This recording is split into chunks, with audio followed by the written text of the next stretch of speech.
मेरा ट्रकों का होटल था। मुसाफिर गाड़ियां और मुसाफिर रात देर तक रुकते और खाना पीना करके चले जाते थे। एक रोज एक नौजवान मोटरसाइकिल सवार अपनी बूढ़ी माँ को मेरे होटल पर उतारकर पंक्चर लगवाने गया। सुबह से रात हो गई, मगर वो बूढ़ी औरत बार बार रोकर उस नौजवान की राह देखती रही, लेकिन वो ना आया। मैं उस औरत को अपने घर ले गया। जैसे ही मेरे अब्बा की नज़र उस औरत पर पड़ी, वो भागकर उससे लिपट गए। ये देखकर जब मैंने गुस्से से अब्बा को उससे दूर करना चाहा, तो ये सुनकर मैं ज़मीन में गड़ गया कि वो आज मामूल का ही दिन था। सुबह 9 बजे मैंने अपने होटल के दरवाजे खोल दिए थे। रात फेरे हुए मुसाफिर अभी होटल के अंदर ही थे और आने वाले मुसाफिरों की अब लाइन लग गई थी। मेरा होटल हाईवे के बाद था, इसीलिए हर वक्त रश लगा रहता था। अभी मैंने दरवाजे खोले ही थे कि एक गाड़ी आकर रुकी। उसमें एक पूरी फैमिली मौजूद थी। सब लोग उतरकर होटल के अंदर आ गए और मेरे इंतजामिया ने उन लोगों को संभाल लिया। मैं आज बाहर ही बैठ गया था। न जाने क्यों सुबह से ही मुझे अजीब बेचैनी ने घेरा हुआ था। फजर की नमाज पढ़ते वक्त मैं खूब रोया था। क्यों रोया था मुझे खुद मालूम नहीं था, बस लगातार आंसू बहते जा रहे थे। इसीलिए दिल बहुत अजीब कैफियत में मुब्तला था। अंदर जाकर मैंने कैश काउंटर नहीं संभाला, बल्कि अपने एक भरोसेमंद आदमी को काउंटर पर बिठा दिया। अभी कुछ ही देर गुजरी थी कि एक बाइक आकर मेरे बिल्कुल करीब रुकी। मैं कुछ कहता उससे पहले ही वो आदमी अपनी माँ को मेरे बराबर में बिठाते हुए बोला, भाई मैं बस गाड़ी का पंक्चर लगवा के आ रहा हूँ, तुम मेरी माँ का ध्यान रखना, थोड़ी देर में आ जाऊंगा। ये कहकर उसने बाइक दोबारा स्टार्ट की और दूसरी तरफ चला गया। मैंने हैरान होकर उसके टायर देखे। हालांकि टायर की हवा कम होनी चाहिए थी, मगर इन टायरों में कोई मसला नजर नहीं आया। मेरे कई ट्रक थे, इन चीज़ों का मुझे बहुत अच्छे से अंदाज़ा था। वो बूढ़ी औरत मेरे बराबर में बैठते हुए बोली, बच्चा जब से घर से निकला था बार बार कह रहा था कि ट्रक वाले होटल पर ठहरेंगे, वहां पर गाड़ी ज़रा सही करवा लूँगा। हालांकि अभी हम दोनों यहाँ तक आए हैं और कोई मसला नहीं हुआ। मैंने कहा, भी तो डांट रहा था। कहने लगा, रास्ता आगे लंबा है, आप बैठ जाओ। इस औरत की बात सुनकर मैं फौरन बोला, आप लोग कहाँ जा रहे हैं? वो औरत आंचल संभालते हुए बोली, मालूम नहीं बेटा, उसने कहा था आज घूमने चलते हैं अम्मा। हालांकि मेरी तबीयत भी ठीक नहीं है।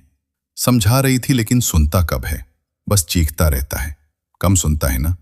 वो औरत काफी मासूम थी, उसे देखकर ही पता चल रहा था। मैं कुछ सोचकर बोला, आपने खाना वगैरह खाया है? मेरी बात सुनकर उसने नफी में सर हिलाया और बोली, हाँ, फजर के वक्त एक डबल रोटी का पीस खाया था, मगर अब भूख लग रही है। बेटे ने कहा था किसी ढाबे से खिला देगा, शायद अभी गाड़ी सही करवा के आए तो तुम्हारे होटल से ही कुछ खाएं। मैंने सर हाँ में हिलाकर खामोशी इख्तियार कर ली। थोड़ी देर बाद मेरा एक आदमी अंदर से आया और मुझे देखते हुए बोला, भाई वो बड़ी फैमिली जो आई है वो रुकने के लिए कमरा मांग रही है, आप आकर जरा डील कर लें, थोड़ी बार्गेनिंग कर रहे हैं। मैंने सर को हल्की जुम्बिश दी और उस बूढ़ी औरत को देखते हुए बोला, अम्मा तुम यहीं बैठो, मैं अभी आता हूं, कहीं जाना मत। वो फौरन हाथ उठाकर बोली, हाँ हाँ बेटा, मैं कहाँ जाऊंगी, अपने बेटे का इंतजार मुझे यहीं करना है, अगर आगे पीछे हो गई तो वो चलाएगा। इसकी बात सुनकर मैंने हाँ में सर हिलाया और खामोशी से अंदर आ गया। मुझे ऐसे नौजवान सख्त जहर लगते थे जो अपनी माँ पर चलाते थे। मैं बचपन में ही अपनी माँ खो चुका था। मुझे मालूम था माँ खोने का दर्द कितना तवील होता है और जिंदगी कितनी वीरान हो जाती है। ये सिर्फ मुझे मालूम था। घर का खाना कभी मुझे मयस्सर ही नहीं हुआ था। इसी वजह से मैंने एक ढाबा खोला जहां पर मैं माँ के हाथ का खाना बेचता था। मैंने शेफ बड़े मर्द नहीं रखे, बल्कि औरतें रखी थीं जो मोहब्बत भरी मिठास खाने में मिलाकर आने वाले ग्राहक को पेश करती थीं। अंदर आकर मैंने इस फैमिली को निपटाया। जब बाहर आया तो वो औरत कहीं नजर नहीं आई। मेरी जान हलक में अटक गई। वो नौजवान अपनी माँ मेरे भरोसे छोड़कर गया था। मुझे अफसोस होने लगा कि इस औरत को होटल के अंदर ले जाता। मैंने फौरन चारों तरफ नजरें दौड़ाईं, मगर वो कहीं नजर न आई। मेरे हाथ पांव ठंडे पड़ने लगे। होटल के दरवाजे पर खड़ा होकर मैं गुस्से से चलाया, बाहर आओ। 2-3 लड़के और मेरा स्टाफ के कुछ मेंबर बाहर आ गए और मुझे देखते हुए बोले, क्या हुआ साहब, सब ठीक है? मैं फौरन बोला, एक बूढ़ी अम्मा होंगी, गुलाबी रंग का सूट पहना हुआ है, देखो चारों तरफ, पता नहीं कहाँ चली गई। उसका बेटा उनकी जिम्मेदारी मुझ पर छोड़कर गया है। एक नौजवान बोला, अरे भाई जाने दें, शायद उसका बेटा आ गया हो, उसके साथ चली गई हो। जबकि मैं सर हिलाकर बोला, नहीं, मुझे किसी बाइक की आवाज नहीं आई। तुम जाओ, दाईं जानिब जाओ, देखो वो आंटी कहाँ गई हैं। मेरे दिल की धड़कनें मुंतशिर हो गई थीं। न जाने क्यों इस औरत का गायब हो जाना मुझे अजीब सी तकलीफ में मुब्तला कर रहा था। मैंने चारों तरफ घूम कर देख लिया था, मगर वो औरत कहाँ गई थी मुझे कुछ समझ नहीं आ रहा था। अभी मैं अपने सीसीटीवी फुटेज चेक करने के लिए कंट्रोल रूम जाता, उससे पहले ही किसी ने मेरे कंधे पर हाथ रखा था। मैंने पलट कर देखा तो वो औरत हाथ में फूल लिए खड़ी थी। वो मेरी तरफ फूल बढ़ाते हुए बोली, मेरा बच्चा तो बहुत नेक है, मैंने देखा तूने किस तरह उन लोगों के पैसे कम किए। मुझे इतनी खुशी हुई, मैं तेरे लिए फूल तोड़ने चली गई। ये मेरी तरफ से तोहफा रख और मुझे कुछ खिला दे बेटा, भूख लग रही है। मेरा बच्चा जैसे ही आएगा तुम्हें पैसे दे देगा। जबकि मैं उस औरत को देखते हुए परेशान लहजे में बोला, अम्मा आप हद करती हैं, मैं आपको कितनी देर से तलाश कर रहा हूं। मुझे लगा आप कहीं खो गई हैं। इस तरह मत किया करें, मेरे दिल की धड़कन देखें कितनी तेज हो चुकी है। मेरे कहने की देर थी कि उस औरत ने प्यार से मेरे बालों में हाथ फेरा था और मेरा चेहरा छूते हुए बोली, अरे शहजादे, इस तरह परेशान क्यों होते हो? मैं कहीं दूर थोड़ी जाऊंगी। मैंने तुम्हें कहा था ना कि मैं कहीं नहीं जा सकती। अगर गई तो मेरा बेटा चलाएगा। अब तो मुझे कुछ खिला दो, मुझे मेरी दवा भी लेनी है। उस औरत की बात सुनकर मैंने उनका हाथ थामा था और उसे लिए अंदर आ गया था।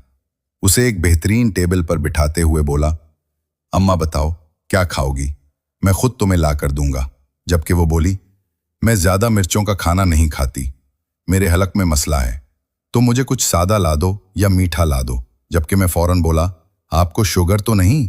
वो शरारतन मुस्कुराई थी और होंठों पर हाथ रखकर बोली, थोड़ी सी है अभी, बेटा तो है नहीं, इसने कौन सा देखना है, तुम ला दो, मैं थोड़ा सा खाऊंगी। जबकि मैं फौरन बोला, हरगिज नहीं, अगर आपको शुगर है तो मैं आपको बिल्कुल भी मीठा नहीं दूंगा। हाँ, आपके लिए मैं कुछ दिलिये का बंदोबस्त करता हूं। जबकि वो फौरन ही मुंह बनाकर बोली, नहीं नहीं, दिलिया नहीं खाना, मुझे कुछ अच्छा लाओ जिससे मेरा मुंह अच्छा हो जाए। हाँ, लेकिन थोड़ा कम मसाला वाला, ना मिर्च लगती है। जबकि उस औरत को मैंने थोड़ा गौर से देखा था, न जाने क्यों ये अल्फाज मुझे कुछ सुने सुने मालूम हुए थे। मैंने सर झटक कर अपने कदम काउंटर की तरफ बढ़ाए थे और फौरन ही एक आदमी को मैंने सादा चावल बॉयल करने का हुक्म दिया था ताकि वो औरत सुकून से कुछ खा सके। वो अभी भी काउंटर की तरफ ही देख रही थी। मैंने हल्की मुस्कुराहट दी तो वो मुस्कुराकर सर झुका गई थी। न जाने क्यों उस औरत से मुझे एक अजीब इंसाइट महसूस हो रही थी। उन्हें देखकर ऐसा गुमान हो रहा था जैसे मैं उनसे पहले भी मिल चुका हूं। मैंने बेख्तियार घड़ी की तरफ देखा था, वक्त काफी हो गया था। उसके बेटे को अब तक आ जाना चाहिए था। मेरी दुकान से पंक्चर की दुकान ज्यादा दूर नहीं थी, फिर उसके बेटे को इतनी देर क्यों लग रही थी? यही ख्याल मुझे बेचैन कर चुका था। कुछ सोचकर मैं दोबारा उस अम्मा के पास आकर बैठ गया था और उन्हें देखते हुए बोला, आपके पास मोबाइल फोन है? उन्होंने हाथ के इशारे से इनकार किया था और मुझे देखते हुए इशारे से अपने करीब बुलाया था।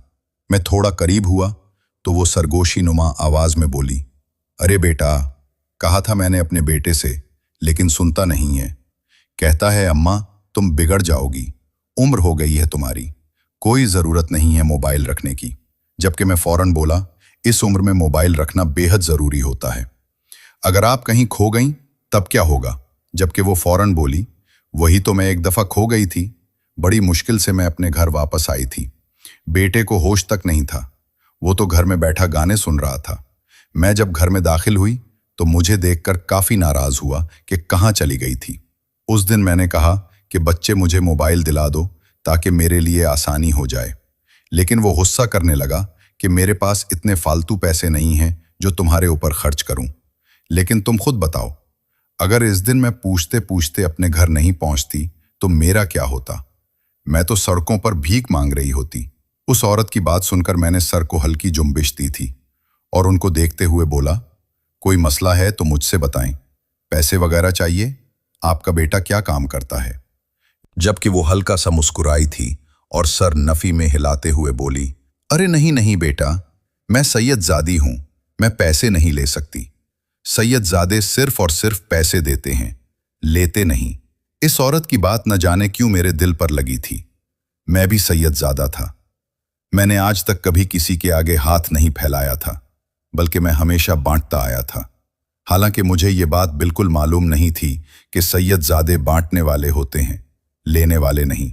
मैंने सर को हल्की जुम्बिश दी थी और उस औरत को देखते हुए मैंने बोला, अच्छा अम्मा, मैं खाना भेजता हूं, तुम खाओ और यही बैठे रहो, मैं 2-4 काम करके तुम्हारे पास आता हूं। वो औरत दोनों हाथ उठाकर दुआएं देती हुई बोली, अल्लाह तुम्हें बहुत नवाजे, बस मेरा बच्चा आ जाए तो हम यहां से चले जाएंगे। पता नहीं कहां रह गया। मैंने सर हल्की जुम्बिश से हिलाया और खामोशी से आकर अपने काउंटर पर बैठ गया। इनके इजहारे कलाम से अंदाजा हो गया था कि इस औरत के पास बेटे का नंबर नहीं है। मुझे टेंशन होने लगी थी। जैसा जैसे घड़ी की सुइयां आगे बढ़ रही थीं, दिल की रफ्तार भी तेज हो रही थी। दोपहर हो गई थी, मगर इसका बेटा अभी तक नहीं आया था। मैंने अपने लड़के को भेजा था और पंक्चर की दुकान पर चक्कर भी लगवाए थे, मगर पंक्चर वाला कह रहा था कि सुबह से सैकड़ों लोग आए हैं और उसने किसी पर खास गौर नहीं किया। मैं खुद जाकर पंक्चर वाले से बात कर चुका था और उसको उसका हुलिया बताया था, मगर उसने बोला, नहीं भाई, हमारे पास ऐसा कोई शख्स नहीं आया है जिस तरह का आप हुलिया बता रहे हैं। मुझे और तंगी होने लगी थी। आखिर वो लड़का कहाँ चला गया था? जब मैं लौटा तो वो बूढ़ी खातून दरवाजे पर खड़ी थी और उसकी हालत बता रही थी कि वो भी परेशान हो गई है। मुझे देखते ही वो फौरन मेरे पास आई और सवाली अंदाज में बोली, क्या हुआ बेटा, कुछ पता चला मेरे बच्चे का? मैंने नफी में सर हिलाया और उस बूढ़ी औरत के कंधे पर हाथ रखते हुए बोला, अम्मा, तुम अंदर आ जाओ, यहां धूप है, शायद आगे चला गया होगा, इसकी बैंक में कुछ मसला होगा। वो बोली, अरे इतना मसला नहीं था, वो बोल रहा था कि बस टायर में हवा भरवानी है और कुछ पर्जों का मसला था, इतना टाइम तो नहीं लगता। इस औरत की परेशान आवाज सुनकर मुझे और तशवीश होने लगी। मैं उन्हें अंदर ले आया और वो बैठते बैठते थक रही थी। मैंने अपने एक लड़के के जरिए उन्हें एक कमरे में भिजवा दिया ताकि वो कुछ देर आराम कर सकें। वक्त बतदरीज गुजरता गया और शाम के साए चारों जानिब फैलाने लगे। 2 से 4 बार वो औरत नीचे आई और उस बार वो रोती हुई नीचे आई थी। उसे देखकर मैं बेचैन होकर अपने काउंटर से बाहर आया। आंखों से आंसू बह रहे थे। वो औरत मुझे देखकर बोली, मेरा बच्चा आया या नहीं? मुझे बहुत घबराहट हो रही है, मुझे अपने घर जाना है। मेरा बच्चा भूखा होगा, उसने कुछ नहीं खाया होगा। उनकी फिक्र देखकर मुझ पर गुस्सा आया कि इतनी लापरवाही कैसे हो सकती है। माँ को छोड़कर भूल गया, अगर दिमाग से निकल भी गया तो सुबह से शाम हो चुकी है। मेरा गुस्सा बढ़ गया, जबकि वो औरत मुसलसल रो रही थी। मैंने इस खातून को सहारा देकर कुर्सी पर बिठाया और उनके लिए ठंडा पानी मंगवा कर दिया। मैंने उन्हें समझाते हुए बोला, अम्मा, इस तरह रोने से मसले हल नहीं होते। मैं कुछ करता हूं, मगर आप यूं रोइए मत, वरना तबीयत खराब हो जाएगी।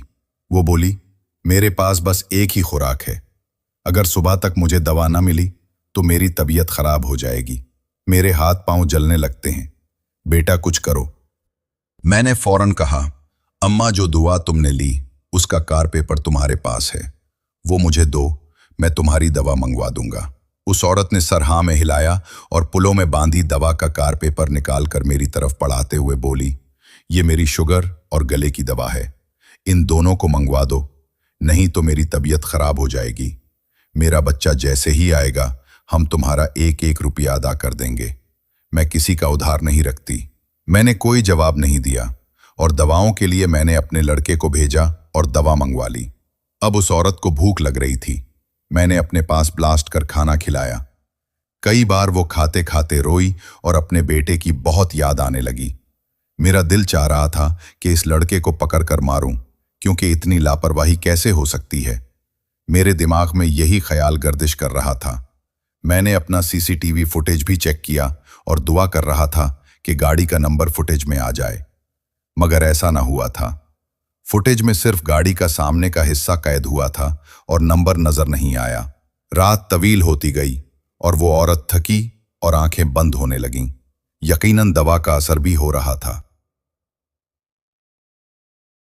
थक हार कर मैंने इस औरत को देखते हुए बोला, अम्मा एक काम करो, तुम मेरे साथ मेरे घर चल लो। इस तरह तुम्हें यहाँ छोड़कर जाने को मेरा दिल नहीं मान रहा। मुझे इस औरत के साथ सख्ती से पेश आने में दुश्वारी हो रही थी। हालांकि मैं आम तौर पर सख्त इंसान था और मेरा पूरा अमला मुझसे घबरा जाता था। कोई भी मेरे आंखों में आंखें डालकर बात नहीं करता था, मगर इस औरत के साथ मैं सख्ती से बर्ताव नहीं कर पाया। मेरे होटल में कई कमरे थे जहां वो औरत रात गुजार सकती थी, लेकिन मैं उसे अकेला नहीं छोड़ना चाहता था।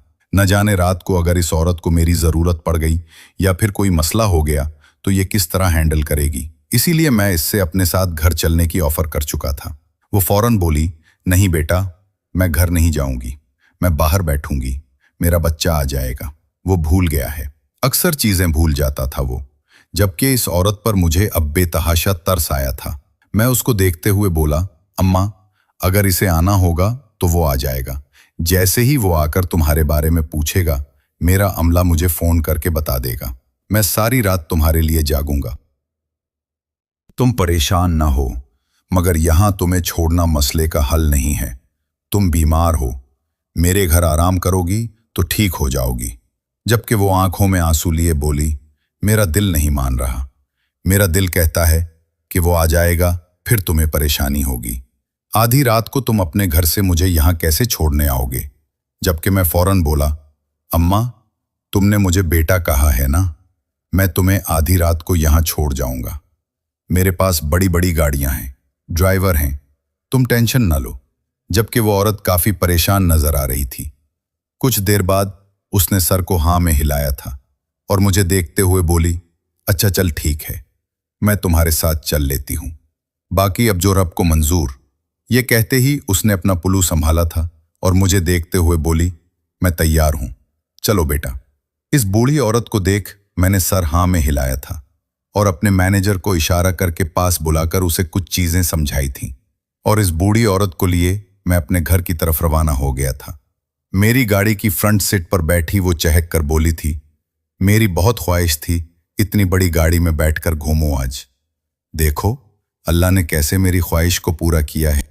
बस मेरा बच्चा साथ होता तो कितना अच्छा रहता। मैंने उस औरत के चेहरे को नम आंखों से देखा था। माएँ कितनी खूबसूरत और कितनी अच्छी होती हैं और हम जैसे बेटे उनकी कदर तक नहीं करते। मैं समझ गया था वो शख्स अपनी माँ से जान छुड़ाकर भागा था।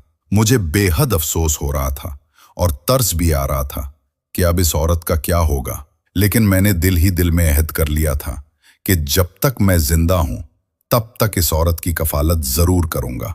बाकी जो मेरे रब को मंजूर, यकीनन कोई ना कोई मसलहत जरूर होगी। जब ही अल्लाह ताला ने इस औरत को मुझ तक पहुंचाया है, वरना इस बूढ़ी खातून को वो लड़का किसी और ढाबे पर भी छोड़ सकता था। एक लंबी मसाफत तय करके मैं अपने घर पहुंच गया था। अल्लाह ताला ने जैसे जैसे मेरा हाथ पकड़ा था, मैं खुद को बनाता चला गया था। मैंने अपने छोटे से घर को बड़े घर में ढाल लिया था। गाड़ी पोर्च में रुकी तो वो औरत खुश अखलाकी से बोली, माशाअल्लाह तुम्हारा घर बहुत अच्छा है। मेरी बहुत ख्वाहिश थी ऐसे घर देखने की। ड्रामों में देखा था बेटा कहता था कि ये अमीर लोगों के घर होते हैं। क्या तुम बहुत अमीर हो? मैं हल्का मुस्कुराया था और सर झुकाकर बोला, अम्मा अमीर का तो नहीं मालूम, लेकिन इतना जरूर है कि कभी किसी से मांगता नहीं हूं, बल्कि बांटता हूं और अच्छी जगह रहकर अच्छा खा पी लेता हूं। मैंने बहुत सादगी से जवाब दिया था। जबकि वो औरत मुस्कुराकर बोली, अल्लाह तुम्हारे रिस्क में मजीद बरकत दे। जिस तरह तुमने आज मेरा ख्याल रखा है, मैं तुम्हें लफ्जों में बता नहीं सकती। आज मैंने तुम्हें दिल से कितनी दुआएं दी हैं। बस अल्लाह करे मेरा बच्चा मुझे लेने आ जाए। मुझे इसकी बहुत फिक्र सता रही है। उसको सिर्फ मेरे हाथ का खाना पसंद है। बाहर भी वो नहीं खाता, मेरे हाथों से ही बना हुआ खाना खाता है। जबकि मैं हाँ बोलकर उस औरत के साथ गाड़ी से उतर गया था, एक लम्हे के लिए दिल में ख्याल पैदा हुआ कि उस औरत को सच्चाई बता देता हूं कि तुम्हारा बेटा तुम्हें भूल नहीं गया, बल्कि तुम्हें हमेशा हमेशा के लिए छोड़कर चला गया है। लेकिन जितनी मोहब्बत से अपने बेटे का जिक्र कर रही थी, उसे याद कर रही थी, मैं एक लफ्ज अदा नहीं कर पाया था। मैंने चुप रहने में आफियत जानी थी। मैं उस औरत का हाथ थामकर बोला, आओ अम्मा अंदर चलते हैं, फिर तुम चाय वगैरह पीकर सो जाना। जबकि वो फौरन सरनफी में हिलाते हुए बोली, अरे नहीं नहीं बेटा, इसकी ज़रूरत नहीं है, मैं बस अब आराम करूंगी। लेकिन जैसे ही मेरे बच्चे का फ़ोन आए तो तुम मुझे जगा देना। कहीं तुम समझो अम्मा सो रही है तो उसे सुबह जगाऊं। मैं आधी रात को भी उठ जाऊंगी। मेरे बच्चे को इंतज़ार मत करवाना। जबकि मैं कुछ नहीं बोला था और उस औरत को लिए अंदर आ गया था। अभी हम लाउंज में पहुंचे ही थे जब अब्बा की आवाज़ मेरे कान के पर्दे से टकराई। आ गए। जुनेद, तुम कब से तुम्हारा इंतज़ार कर रहा था। मैं आज काफ़ी देर कर दी तुमने। जबकि मैं पलटा तो अब्बा सामने ही खड़े हुए थे। मैं मजीद कुछ कहता उससे पहले ही अब्बा बोले, ये औरत कौन है तुम्हारे साथ। जबकि मैं अभी जवाब देता उससे पहले ही वो बूढ़ी औरत पलटी थी। आंखों में आंसू थे, चेहरा मुरझा गया था। जबकि मेरे अब्बा अगला सांस लेना भूल गए थे। मैं उन दोनों की शक्ल हैरान होकर देख रहा था। अचानक ही मेरे अब्बा दौड़ते हुए उस औरत के पास आए थे। मैं कुछ समझता उससे पहले ही उन्होंने उस औरत को अपने गले से लगा लिया था और फूट फूट कर रोने लगे थे। उनका रोना मेरी समझ से बाहर था। वो औरत बिल्कुल खामोश थी, मगर अब उसकी भी घटी घटी सिसकियों की आवाज आना शुरू हो गई थी। ये दोनों एक दूसरे को जानते थे, मगर क्यों रो रहे थे, ये बात मेरी समझ से बाहर थी। मुझे अचानक होश आया, ये बहुत ही नामुनासिब हरकत थी। वो औरत मुझसे कई गुना उम्र की थी, मगर उसके बावजूद मैंने उन्हें गले नहीं लगाया। अपने अब्बा को ऐसा करता देखकर मुझे अजीब शर्म आई। मैंने फौरन इन दोनों को अलहदा किया और अपने अब्बा को देखते हुए गुस्से से बोला, ये क्या बेहूदगी है अब्बा, आपको क्या हो गया, आप कैसे ये सुलूक कर रहे हैं, थोड़ा लिहाज रखें, वो हमारी मेहमान है। मेरी बात सुनकर मेरे अब्बा बोले, ये मेहमान नहीं, हमारे घर का फर्द है। जुलेखा, मुझे माफ कर दो, मैं तुम्हारे आगे हाथ जोड़ता हूँ। तुम कहाँ चली गई थी, तुम्हें मालूम है मैंने तुम्हें कहाँ कहाँ नहीं ढूंढा। देखो मेरी दिल की धड़कनें कितनी तेज हो रही हैं। वो उस औरत का हाथ थामकर अपने दिल के मकाम पर रखे हुए बोले, जबकि मैंने फौरन अपने बाप को दूर धकेला और उनकी आंखों में देखते हुए बोला, ये क्या कह रहे हैं आप। ये औरत मेरे ढाबे पर आज अपने बेटे के साथ आई थी और गलती से वहीं रह गई। ये हमारे घर का फर्द कैसे हो सकती है, आपको कोई गलतफहमी हुई है। जबकि वो सर नफी में हिलाते हुए बोले, जुनेद, ये कोई और नहीं बल्कि तुम्हारी माँ है। ये मेरी बीवी जुलेखा है, मेरी जुलेखा। ये कहते ही वो जमीन पर बैठ गए। जबकि वो औरत मेरे बाप की तरफ बढ़ते हुए बोली, शम्स, तुम ठीक हो, मुझे यकीन नहीं आ रहा तुम जिंदा हो। उनकी बात सुनकर मुझे झटके लग रहे थे। वो औरत मेरी माँ है, मगर मेरी माँ बचपन में मर चुकी थी। मेरे बाप ने मुझे यही बताया था।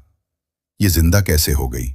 जबकि वो रोते हुए बोली, मुझे माफ कर दो शम्स, मैंने तुम्हारे बाद दूसरी शादी कर ली है, मेरा एक बेटा भी है, मुझे माफ कर दो, मुझसे बहुत बड़ी गलती हो गई है। मेरे अब्बा बोले, नहीं नहीं, तुम्हारी इसमें कोई गलती नहीं है, गलती मेरी है। तुमने अच्छा किया, दूसरी शादी कर ली। मुझे नहीं पता इसमें बुराई है या नहीं, मगर मैं बहुत खुश हूं। उमर, तुम मुझे वापस मिल गई। देखो तुम्हारा हाथ कपकपा रहा है। जबकि मैं अब इन दोनों के करीब बैठ गया और अपने अब्बा को देखते हुए बोला, ये आप दोनों क्या बातें कर रहे हैं, मुझे बताएं। आपने कहा था अम्मा मर चुकी हैं। जबकि वो फौरन बोले, मुझे लगा था कि तुम्हारी अम्मा मर गई, मगर मेरा अव्वल हमेशा कहता था तुम्हारी अम्मा जिंदा हैं।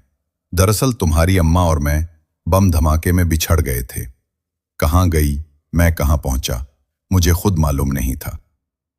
मेरे दोस्तों ने मुझे बचा लिया था, मगर मैं तुम्हारी अम्मा को ढूंढता रह गया। वो मुझे नहीं मिली। मुझे यही लगा कि वो मर गई है और उनके बारे में अफवाहें फैल गईं, जिसकी वजह से मैंने समझौता कर लिया। उनकी याद में मैं दूसरी शादी नहीं कर पाया और मुझे लगा कि मैं जुलेखा से हाथ धो बैठा हूं। जबकि वो औरत फौरन बोली, मेरे साथ भी यही हुआ। मुझे भी यही लगा कि तुम्हारे अब्बा मर गए, इसीलिए जिस आदमी ने मेरी जान बचाई मैंने उसी के साथ निकाह कर लिया। ये सब लाइल्मी में हुआ। मैं बाखुदा इस बात से हरगिज वाकिफ नहीं थी कि मेरा पहला शौहर जिंदा है। इस बार मेरी आंखों से आंसू बहने लगे। कुदरत ऐसा मोजज़ा भी कर सकती है, मैं कभी तसव्वुर भी ना कर सकती थी। मैंने बचपन से माँ का लम्स और उनका एहसास बहुत महसूस किया था। अपनी जिंदगी में मैंने बहुत जिद्दोजहद की। आज उन्हें पाकर मेरे आंसुओं का नाम नहीं ले रहे थे। मैंने उन्हें सीने से लगा लिया और काफी देर तक उनके कंधे पर सर रखकर रोता रहा तो वो मुझे बार बार चूम रही थी और कह रही थी, जुनेद, मैं तुम्हें बहुत याद करती थी। तुम्हें पता है, जब मेरा बेटा पैदा हुआ तब भी मुझे सुकून ना आया। मैं यही सोचती रही कि मेरा पहला बेटा कैसा होगा। आज तुम्हें जिंदा सलामत देखकर मुझे अपने रब पर ईमान आ गया है। वो मौजज़े करने पर कादिर है। मैंने उन्हें बहुत प्यार से गले लगा लिया। मौलवी साहब से जब मैंने निकाह के बारे में पूछा तो उन्होंने साफ कहा, अगर निकाह लाइल्मी में हुआ है तो वो बातिल हो सकता है, तो तौबा कर लो तो रब माफ कर देगा, क्योंकि तुम्हारे अब्बा से पहला निकाह ख़त्म नहीं हुआ। जब तक पहला निकाह ख़त्म नहीं होता दूसरा निकाह जायज़ नहीं है। मैं अपनी माँ से नाराज़ नहीं था और ना ही अपने बाप से, क्योंकि वो मासूम थे। उन्हें जो रास्ता दिखाया गया उन्होंने उसी रास्ते को थाम लिया। हमने शुक्र किया कि अगरचे उन्होंने गलत काम किया मगर वो निकाह में थीं। उन्हें मालूम नहीं था कि क्या गुनाह है और क्या नहीं। मैंने उन्हें रानी जैसी हैसियत अपने घर में दी। अपने छोटे भाई को भी तलाश किया और उसे घर बुलाकर 2 थप्पड़ मारे कि तुम कितने जालिम इंसान हो, तुम्हें शर्म आनी चाहिए। जो औरत तुम्हें बचपन से पालती रही तुम उसे छोड़कर चले गए। जबकि वो रोते हुए बोले, मेरे पास खुद खाने के पैसे नहीं थे, मैं उन्हें कैसे पाल सकता था। इसीलिए मैंने सोचा जब ये मेरी नज़रों के सामने नहीं होंगी तो मुझे तकलीफ भी नहीं होगी। यही वजह थी कि मैं उन्हें छोड़ आया, मगर मैंने उन्हें मुआफ़ कर दिया। इतने सालों बाद मुझे मेरी माँ मिली। इसके सदक़े में अपना आप भी कुर्बान कर दूं। जब भी अल्लाह के मोजज़ों के बारे में सोचता हूँ मेरी आंख भर आती है। मैं जितना इस रब का शुक्र अदा करूं इतना कम है। नाजरीन, आपको आज की हमारी ये कहानी कैसी लगी? कमेंट बॉक्स में अपनी कीमती राय का इजहार ज़रूर कीजिएगा। वीडियो पसंद आए तो वीडियो को लाइक और दूसरों के साथ शेयर ज़रूर करें। मज़ीद इस तरह की सबक आमोज़ कहानियाँ और वाक़यात सुनने के लिए हमारे चैनल आशर वॉइस को ज़रूर सब्सक्राइब करें। शुक्रिया। अल्लाह हाफ़िज़।